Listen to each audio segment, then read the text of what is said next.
I want to talk this Hawks game. All right. So I backed the Hawks earlier this weekend in what I thought was like the spot versus the Clippers. I do not regret that bet. I feel like that was the bet to make, and they had it, and then they blew it at the end because they're the worst ATS team maybe in history. They're laying 3.5 on the road versus the Sixers team.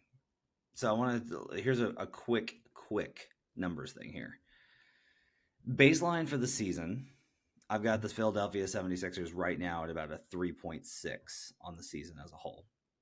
Let's bump that up to about a 4 with Embiid. Let's say that they're about a 4. They were at times way higher with Embiid, but let's go ahead and bump them up to a 4. I talked about on the show about how if I do an adjustment of I've got a number that projects spread impact.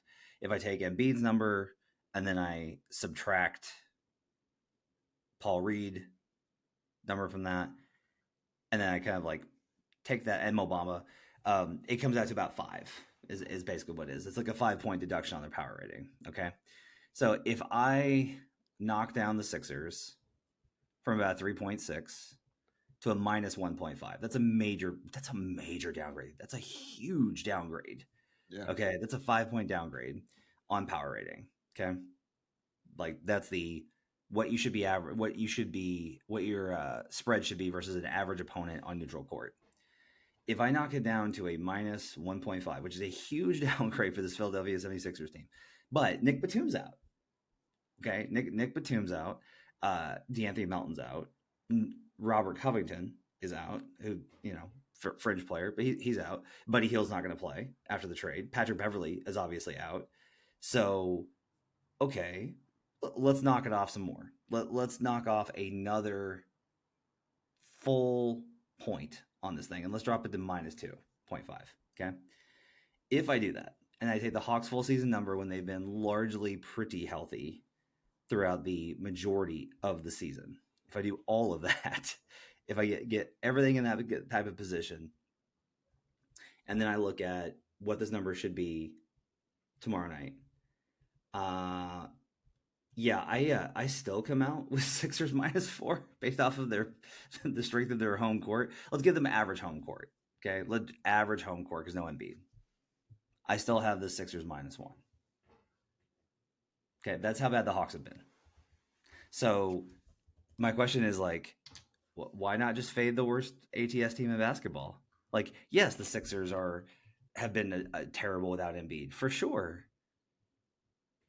Now they're home dogs versus the worst ATS team in history. Why not?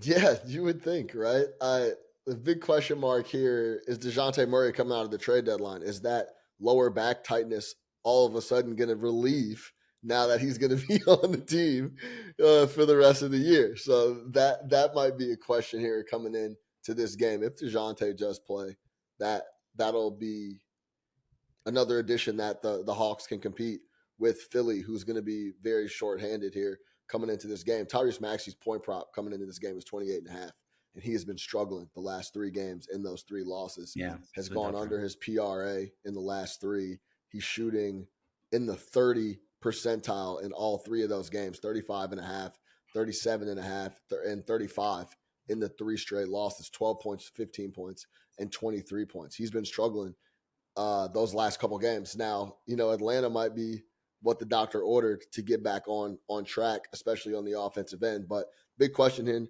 here is DeJounte Murray coming back? How banged up is Trae Young's hand? I watched that Boston game. They played really well in that game against Boston in Boston. They were competing, kept it tight throughout. In the fourth quarter, of course, Derek White hits 3 threes.